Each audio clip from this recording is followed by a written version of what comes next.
Hello, everyone. This is Cheyenne Young, and we are filming the 23rd episode of Writers Uncut, which is a weekly live Instagram chat with my friend Deirdre, who should be here soon.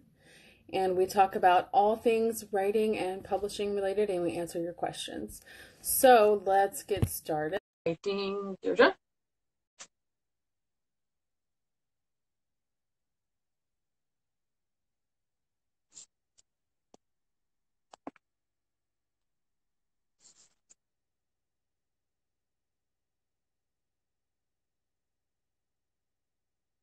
It says it's waiting for her, and now there she is. Good morning. Good morning. So, right before I tried to film, my dog started barking and losing her mind at someone outside, and I was like, no, this is not going to happen. So, I had to go close all the blinds and curtains so she can't see out there. My neighbor was blasting the Dave Matthews Band, so I was like, Yeah. is anyone going to hear that? Because I can hear it, probably not. I can't.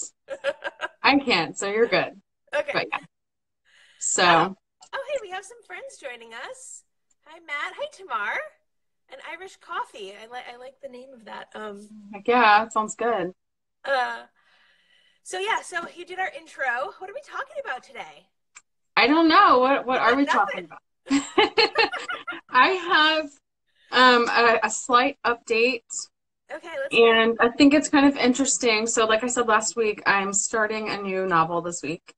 And I'm using the Save the Cat Writes a Novel book to outline.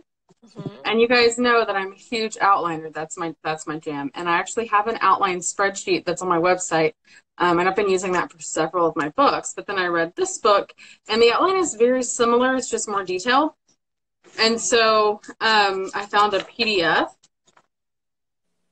that breaks down the 15 beats from the book. Just Google Save the Cat Writes a Novel beat sheet, and it's on her website. I'm going to write it down so I don't forget. And then I scanned a lot of the pages from the book so that I can write on them because I don't want to write on my real book. And I've got it all lined out, and I have my note cards, and I have my sparkly notebook that I've been taking notes in. And then I got to thinking, and I was like, am I just very organized for this, or am I procrastinating?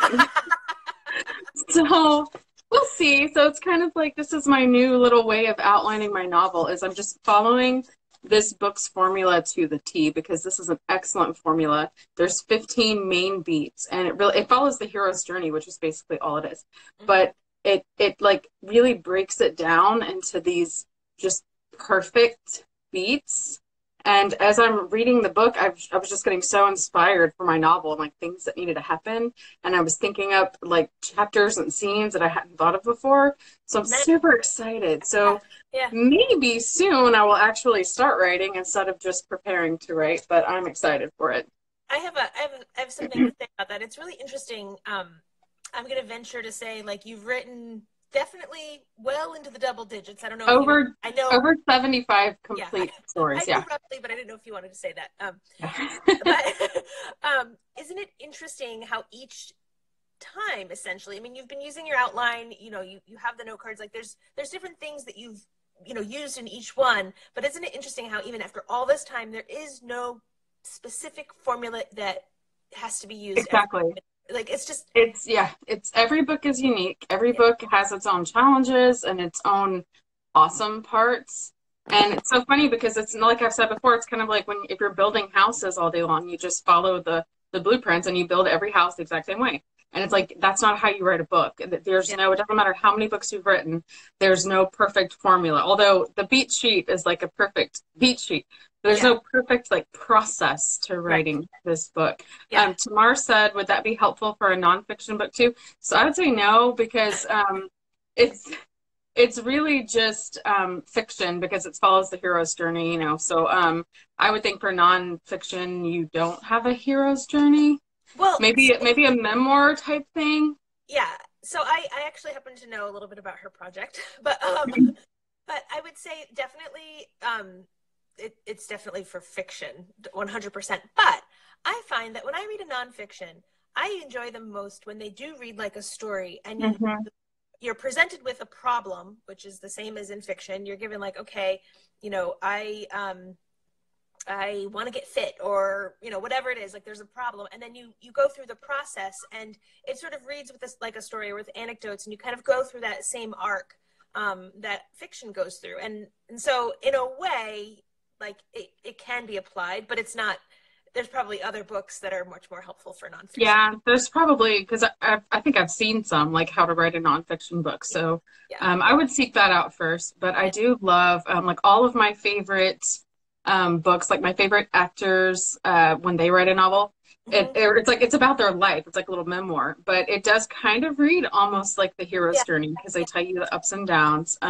Mindy Kaling has 2 books out. They are phenomenal. I love them so much. And I swear to this day, I always say, I think if she and I met in real life, we would be best friends because she is just so cool and just so like me, only way more fashionable than I am. But Lauren Graham, her novel's amazing. I don't think I saw that one.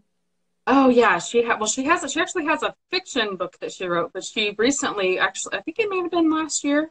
Oh, She wrote a nonfiction novel based on her life, which was she had a very cool upbringing. It's very cool.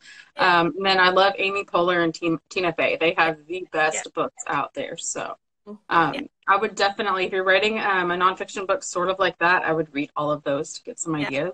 yeah. Those are just brilliant women, and their books are amazing. I have them, and then I have them on audiobook, and I like to listen to them all the time. But I have them, I think, mostly on audiobook, and I love actually because they're stories about their lives. I love that they're reading them because, for the most part, because it's like they're telling you their story, and it draws you so much more in. But I would say, in terms of like the crossover between fiction and nonfiction, you do want to take your reader on a journey in a lot of ways. You do want to like somewhere in the beginning, and you want to whether it's like a self-development process or 10 steps to X, Y, and Z.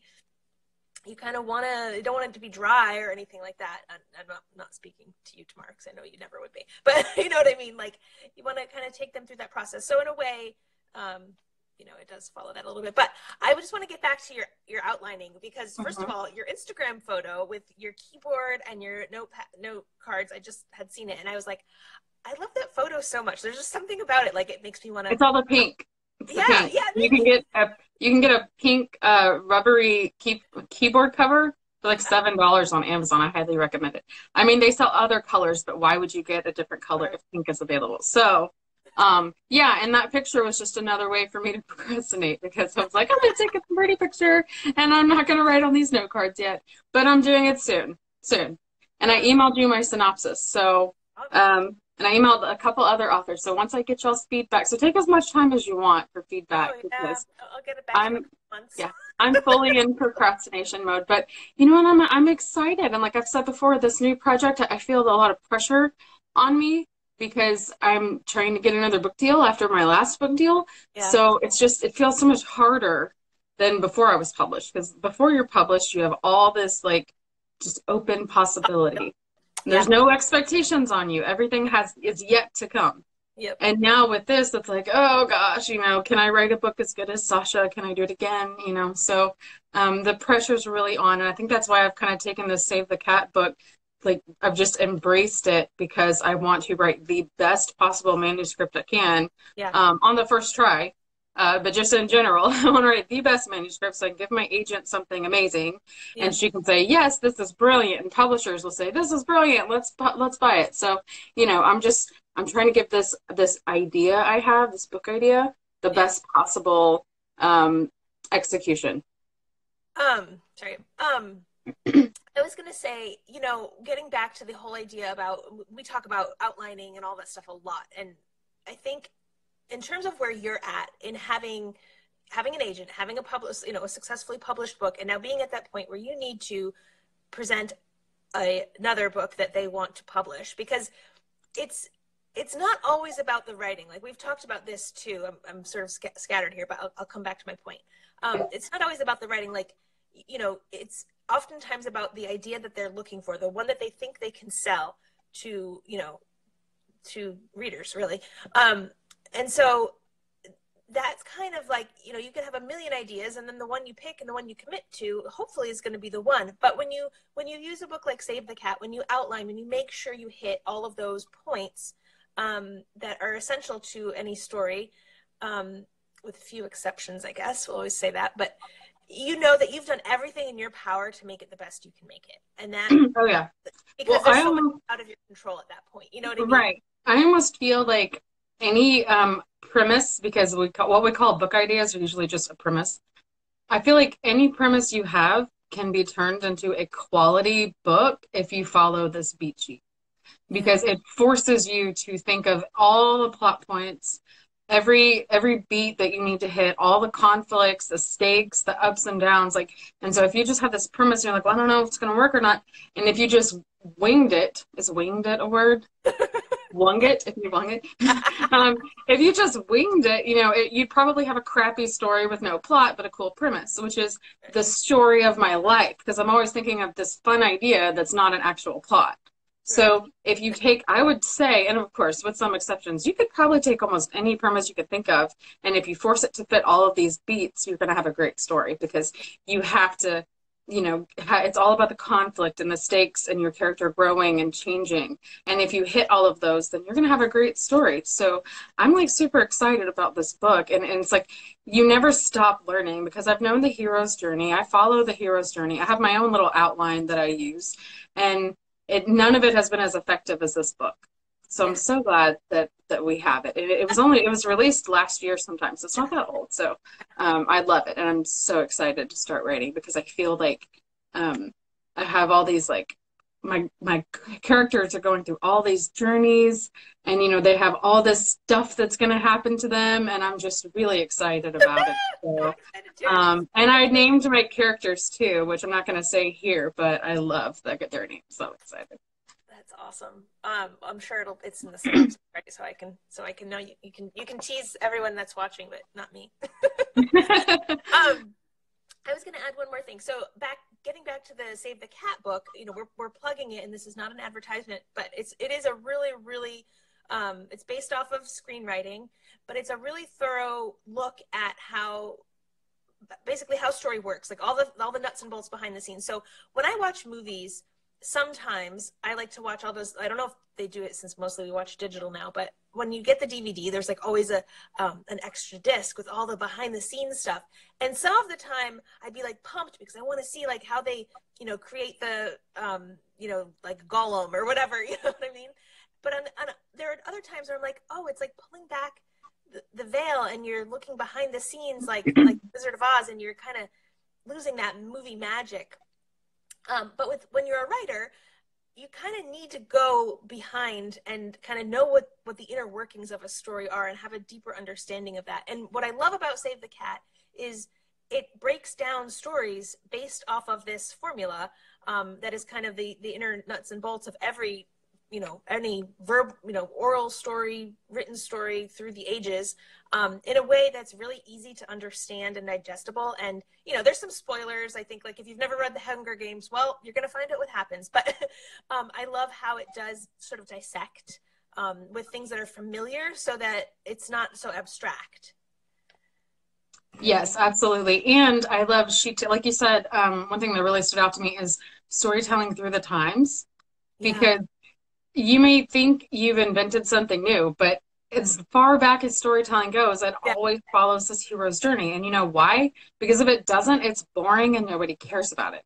So Yeah. one cool thing about this book is she breaks down the plot lines of several books, and shows how they all fit these beats. And she has old books and brand new books that were just published a couple years ago. So it's like books all throughout time all follow this journey, and it is really fun reading it and seeing like how they fit all those beats, because you enjoyed the story, like with the Hunger Games. I know I loved it, but you don't know why until you see how it fits these beats perfectly.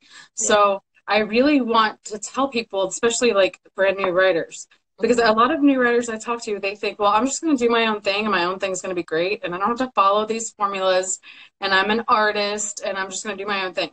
And I don't want to like bash your dream, but stop. Like, follow the formulas, because a true artist is going to create an amazing story with Yeah. their, you know, the details and the characters and the scenes and what happens, but it's also going to fit this story. And you're not squashing your creativity if you fit these story beats. You're telling a good story. I'll add a little anecdote. So a long time ago, when I was learning to surf, I forget, somewhere along the way, there's like, you either you pop up right onto your feet, or you can kind of use your knee and kind of get up. Like I say, it looks like a baby pony, just learning to kind of get up. They put their knee up and then they kind of get up. And there's no right or wrong way necessarily. Like, you're still going to stand up on your surfboard and surf along the wave, whatever. But someone had said to me, set yourself up for good habits now, so that you never rely on that knee.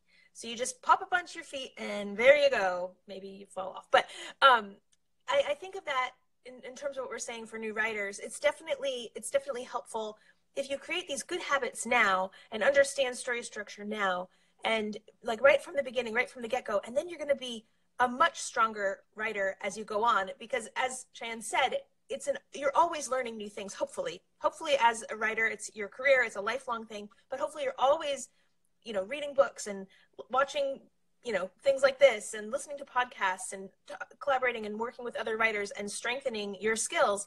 But if you can start strong, you're going to be ahead of the game. For sure, 100%. And I liked that analogy, because it's so much easier to create good habits than to try to fix bad habits. Yes. So, and if I was starting, and it's great to make mistakes and learn from them always. We're going to do that no matter what. But if I was starting all over again, and I had this book before I ever tried writing a book, it would be so much easier, like, oh my gosh. So I think, yeah, if you're a new writer, for sure, check out, it doesn't just have to be this book, because again, not an advertisement.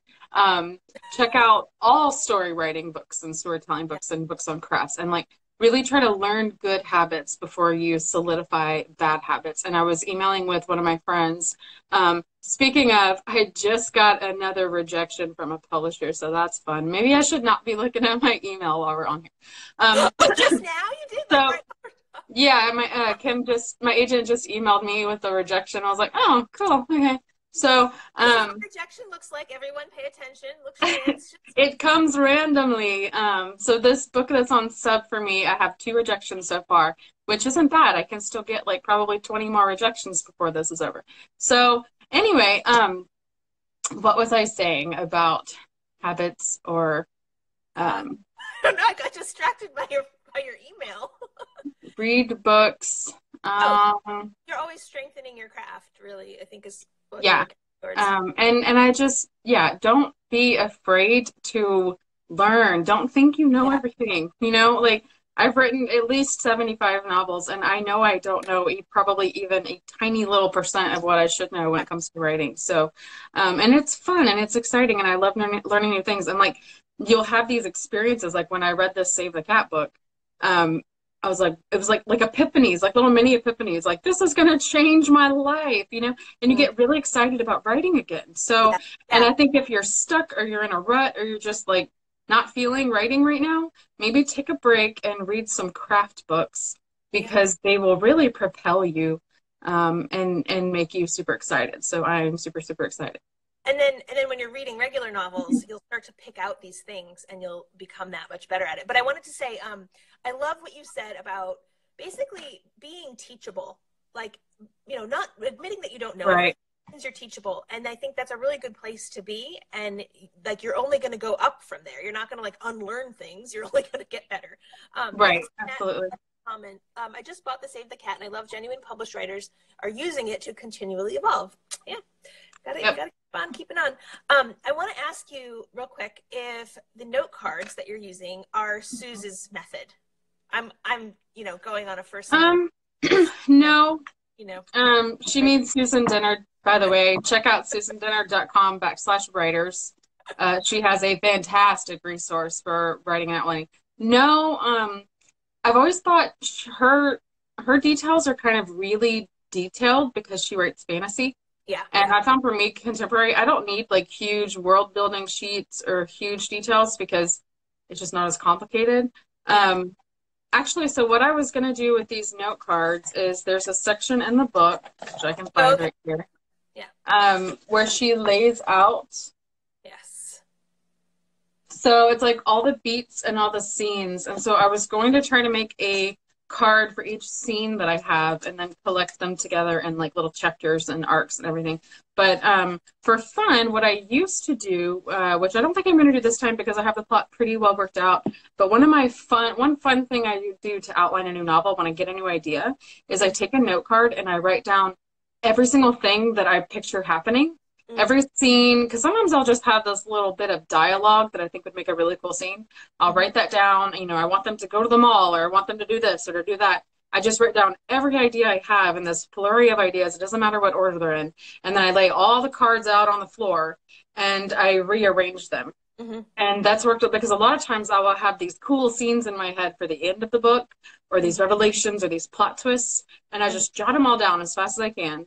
And while you're writing, you'll think of new things to write. And then I would organize them. Mm-hmm. And it was all just kind of in my head what I thought sounded good. Like this is in the beginning, this is kind of the middle. And then I would kind of squeeze it into a novel shape and add new scenes as necessary. So that's really fun. And that's when that's how I pants an outline, I guess. I just kind of make it up as I go along and get it all out there. Yeah. So that's how I've normally used these cards. But now I've already written like a 3-page synopsis, which I emailed you. So I already have my beginning, middle, end all picked out. So I don't need the cards for that. But I was just going to write like each individual beat, all the 15 beats, and then add the scenes, you know, because I try to make my I try to make my books around like 30 chapters. Yeah. Which again is just a random number that I picked because 30 chapters of about 2,000 or 3,000 words each is going to equal a novel length. So sometimes, like I don't stick to that. I don't, you know, it's like sometimes I'm like, yeah, this needs to be split up into 2, or I can merge these, or I'm going to have a little random short chapter because I think it's punchy and cool. So it's not always 30 chapters. I think Sasha started out as 30 chapters. I think it's 34 now. But that's kind of how I make like a 30 chapter outline. Yeah. And then as I go, I might tweak it a bit. So yeah, that's how I'm going to use the cards is according to this book. Maybe we should start getting paid to advertise it. I don't know. But I want to say that, hold on, I lost my train of thought.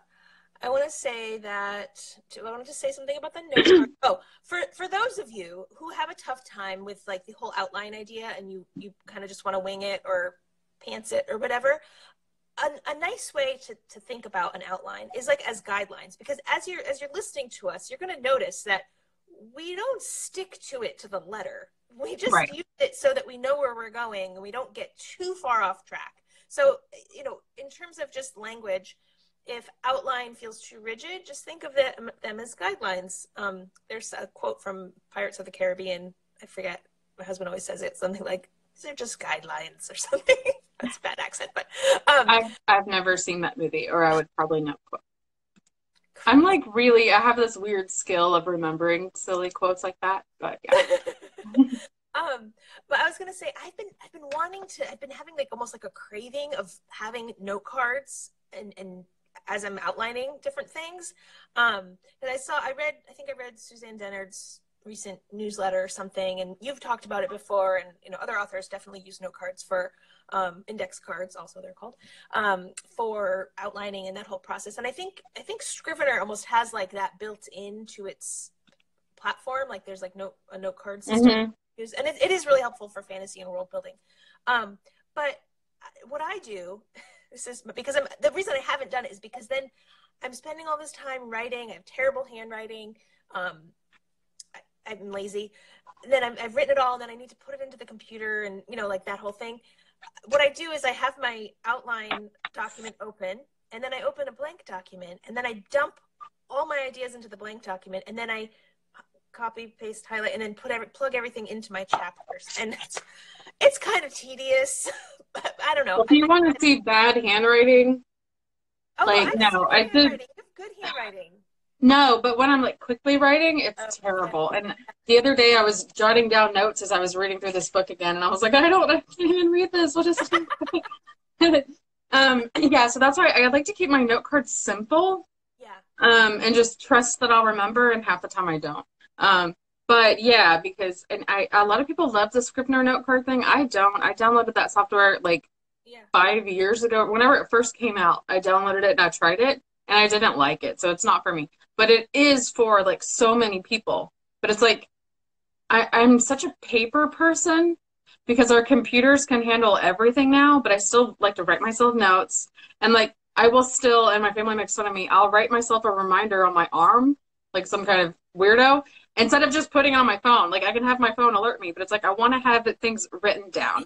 What if, So I use the note cards. yeah, But and I have my paper planner, and I think every year when I order a new planner, I think I could just all put this on like Google Calendar or yeah. something, but I tend to do half and half. My Google Calendar has all my appointments on it, and my paper one does too. So again, it's just whatever makes you happy, do it. And Because these note cards make me happy.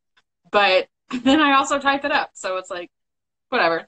if there's a zombie apocalypse, you're going to know when your dentist appointment is, and you're going to know that you're supposed to do Writers Uncut on Wednesday with me. So, Exactly. So yeah. Another funny thing, so it's like I outline on the note cards and then I fully outline by typing it up. And that's where I will get way more detailed and add all the little stuff. And then I print out the outline and I look at the oh, yeah. paper outline to write my novel. It's like sometimes if I'm like traveling and I don't have it with me, I'll open the digital file and try to do both. I hate it. I like having the Yeah. paper one right there. So I'm a very paper person. But hey, Rachel, I see you've joined us. We don't really have a topic, so if anyone wants to pop any questions in the comment box about anything, Go ahead. we will answer it. When I have my outline in one document, and then I have my, the working document, the thing I'm writing, in the other, and I write chapter, 13, whatever, and then I copy my whole chapter outline from that chapter from the document into my new document, and then it looks like a mess for a while, and then I kind of reorganize it, and then I kind of, as I go, I incorporate the things from that chapter and then delete and then delete and delete. It's interesting how everybody has a different Yeah. method. Like I don't know where that came Well, from. No one told me. I have done similar things like that before. I've definitely done that. And then sometimes I'll have a draft zero, which is kind of what I have right now because I've been thinking about this book over the last couple months when I haven't had time to write it. And a few times some sections of dialogue or some scenes came to me and I opened up a file and just typed it. So I've got a bunch of random little snippets of conversation and some just long introspective lines of dialogue, that I thought was cool. And I have like one kind of big, like 700-word scene that I just wrote one night because it came to me. So I dump all that in a Word document, and then I'm going to have to organize it and, copy paste it where it belongs in the novel. But yeah, so it's like there's all different kinds of processes. And I love to think about writers of the past, like back when you only had typewriters and stuff, like or pen, ink pens and parchment paper, and it's like if we had a typewriter, how would our process be? Because I almost feel like I'd want to try to just write the book start to finish with no messing up. Yeah. I guess you would handwrite it down, but I often think about those. I wonder if there's any documentaries or anything about old writers or like how Jane Austen did it, because it's like I feel like in one way writing novels was a lot maybe not easier because it's never easy, but more fun back then because what else are you going to do all day? There's no internet, there's no cable TV. You have to take like an 8-hour horse trip to go visit your neighbor. So like what else would you do besides write stories, So I feel like on one hand, they didn't have as many distractions, although they did have to like work really hard in every aspect of their life. So if they wanted a snack, they had to like go pull it out of the garden and cook it instead of grabbing a box of Cheez-Its like I do. But it's like I feel like their writing process is like what was Jane Austen's writing process or Charles Dickens, and that's exciting to me. And I feel like at some point they're probably cutting up paper and taping it together to rearrange scenes and stuff, I can't even imagine how tedious that would be. Like I want to live back in that time because what you said about the distractions, but the process itself and like a typewriter has like a real romantic quality to it, but actually typing on a typewriter, I used to have one, like, no, thank you. But I was going to say, have you ever seen the movie The Man Who Invented Christmas? I think it's free on Prime. Okay, so No. we watched it at Christmas time. The Man Who Invented Christmas. It stars Matthew from Downton Abbey. I don't know if you. Okay, okay. Of course, Um, I've seen Downton Abbey. Do you think I'm yes. some kind of heathen? Well, you've never seen Pirates of the Caribbean and you don't like Star Wars, so I don't know.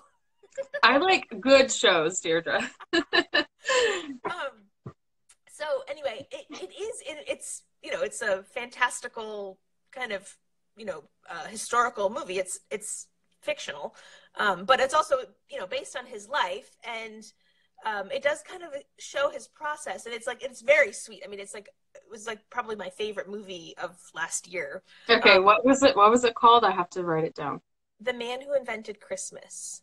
I am gonna watch this. Yeah, it was just so sweet and heartwarming, but also I was really interested in it because of the way it kind of like got into his head and how he saw his characters and his scenes, and he would, like, I'm making him sound crazy, but not like we do this as writers. Like, you get very involved in visualizing everything that's happening, and he had writer's block and he had all these distractions. Like we're saying, like, it must have been so idyllic to sit at your at your desk with your quill pen and writing on your parchment and stuff. But, he had real life stuff going on. He had a million kids and all this, things that we deal with in modern times. And it was really good. Totally recommend it. Awesome, awesome. Yes. I was also, and just real brief because we only have about 10 minutes till I have to go. Speaking of distractions, I thought maybe we would segue into social media. Okay. Because I think one of the biggest distractions is social media, like this platform that we are currently on right now. And recently, so when was it? A week ago or so, I decided that I was done with Twitter. Just temporarily done with Twitter because I was like, you know what? Every time I open Twitter and scroll through it, I either get annoyed or bored or envious of someone posting their fancy new book deal. And it's like, you know what? And there's just so much drama and just, crap on there. And I feel like it doesn't make me happy. Yeah. Instagram makes me happy for the most part because I only follow people that I care about and like, and I don't follow those influencers or Instagram models or whatever. So it's like, I follow stuff that makes me happy. But Twitter was just so toxic. I was like, I cannot do this. And I know for a fact that I can't trust myself to stay off social media because it's so ingrained in us. And this is like very embarrassing and shameful, I feel like, and sad. Because it's like if I'm standing in the kitchen waiting for the water to boil or something, I'm like, oh, let's scroll through Twitter. If I'm walking my dog, let's scroll through Twitter. Like, it becomes a habit to look at it on your phone. And I know for a fact if I uninstall the app from my phone, I will go to twitter.com on my phone's internet browser. So I called my daughter down here and I said, I need you to change my password. So she changed my Twitter password to something I don't know. I said, do not give it back to me for at least a month. And honestly, I have been so happy to be without it for the past, I don't miss it one bit. Yeah. I just don't, it's just freeing. Yeah. And I have more time to focus on procrastinating writing my novel. Writing my novel. So, I think as writers, we have all these distractions and we really need to kind of sit back and prioritize every now and then. And I think it's okay to shut down because for the longest time I thought, well, if I'm not at least posting to Twitter, people are going to forget who I am. They're not going to buy my book. They're not going to care. And then my career is going to collapse because I don't use any social media in a personal capacity. I only use it for business. I only have a Facebook account so I can do Facebook ads. I don't have friends on there. I don't post on there. Please don't make me ever reconnect with anyone I went to high school with. So it's like all my social media is for business. And, my Instagram is as an author. And so it's like you feel compelled, like you have to be on here. Yeah. And you really don't, guys. You can take a break. And I don't think your career is going to disappear if you take a break for your own sanity. It's funny that you say this because I've been definitely pulling back from Instagram a lot. I had two kind of business accounts, and one of them I just posted the rest of the pictures I had, and I just stopped doing it like 2 weeks ago. And I feel like I have so much more bandwidth and headspace. And then this weekend, I've kind of made a rule. We went on a family trip, and I'm trying to make a rule where, like, on Sundays, I go on my phone as infrequently as possible, just to kind of get that space. I love that. That. And a woman, actually, that I follow, I forget her name, but I was like, oh, I haven't seen her post in a really long time, like a really long time. And she was one of those influencers with like 1 million followers or whatever, like definitely an influencer, but she's very real. And I always liked her recipes and stuff like that. But anyway, I was like, good for her. Like she's off living her life. Like, and so it is an interesting balance between the entertainment value and connecting with friends and having your business on here. And then also just stepping away and kind of setting those boundaries for yourself, and so that you're not like all consumed by it, because it is so easy.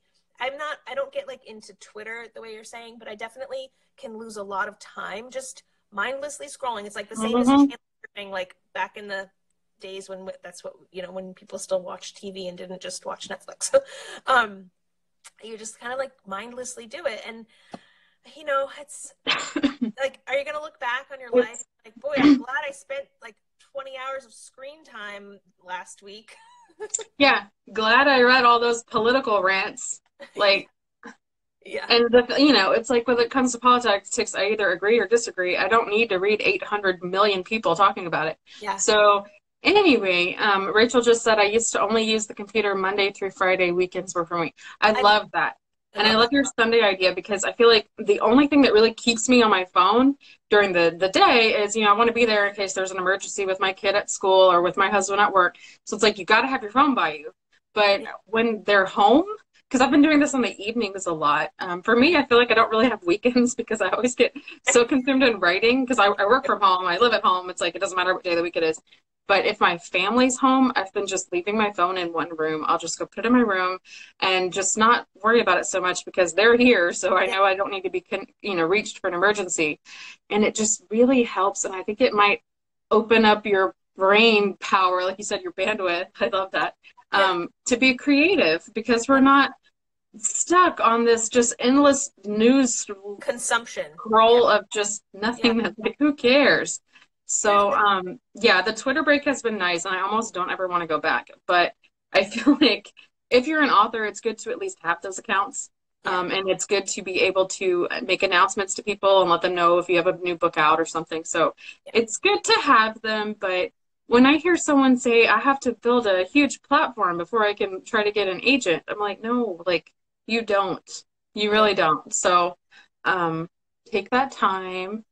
And I don't know my Twitter password, and I don't care, and I don't miss it right now. It's been very freeing. I was like, you know what? I might take this longer than a month.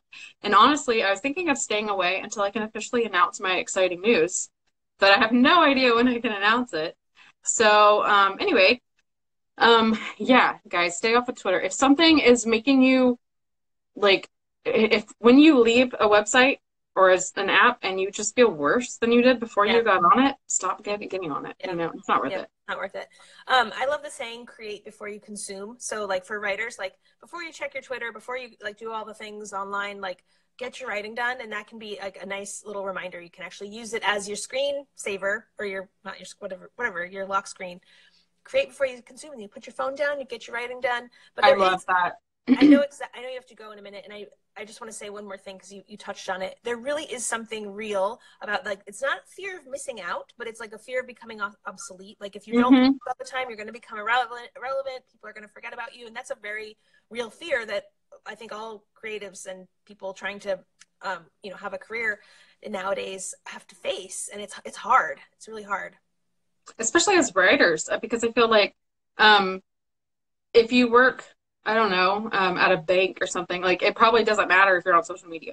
But as writers, and especially because we're young adult writers, and like young adult Instagram is huge, Bookstagram is huge. And it's like, on one hand, there probably is some quantifiable benefit from posting a bunch of pictures of your book and connecting with teen readers on Instagram, because then they know you exist and they might buy your book, right? So it's good to be on there.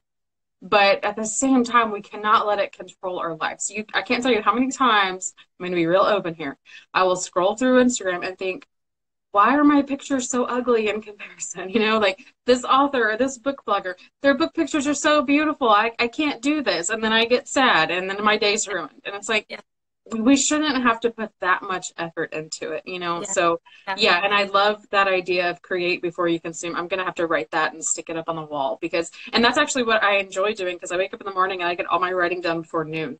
I like Yep. rarely ever do any writing at all after noon. If I do, it's like revisions or editing because to me, I have energy to do that.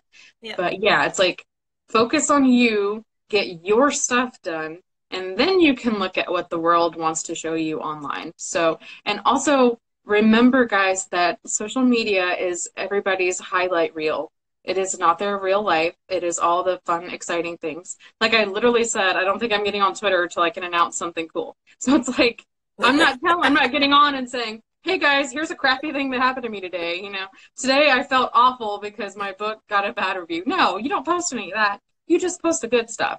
So Yeah. you really have to keep that in mind too when it looks like everyone else is just killing it and you're sitting here getting rejections in your inbox from your agent. You know what I mean? So um, just so you know, just do you guys and don't let it consume you because I think it's so easy to fall into this internet circle of, you know, depression. Rachel said, if you don't write that book, you'll become obsolete. That is like spot on. Yep. And Matt says, really looking forward to hearing your big news. I'm really looking forward to saying it. I heard about it back on Thanksgiving of last year. Oh, I wow. can't say anything yet. So whatever. I have literally no clue when I'm going to be able to announce it, but hopefully soon. Every day, I hope that I will get that email or phone call or something that I can announce it. So we'll see. It'll come soon, sooner, well, hopefully. Um, But well, thanks guys for joining us. And, if any of this kind of prompted thoughts or things you want to continue to discuss, we have the Facebook group, which is Writers Uncut group on Facebook. And this will be posted up on YouTube if you're just catching the end. And we want to thank you for joining us, being part of the writing community, and go write some books. Get your go words. write some books. Go do some creating and not consuming, guys. But thank you for consuming us with you today. That was great. You have to connect every once in a while. Like I always talk about my writing cave. Like I do need to come out and interact with the world a little bit. And so this is For sure. that. Well, and that's a great thing about the internet is we can all reach out to each other, but we do need to just take a step back too. Yeah, So there's a balance. anyway, find us online, find us on YouTube, Facebook, and we will see you next week on Deirdre's Instagram. Sounds good. Bye. Bye.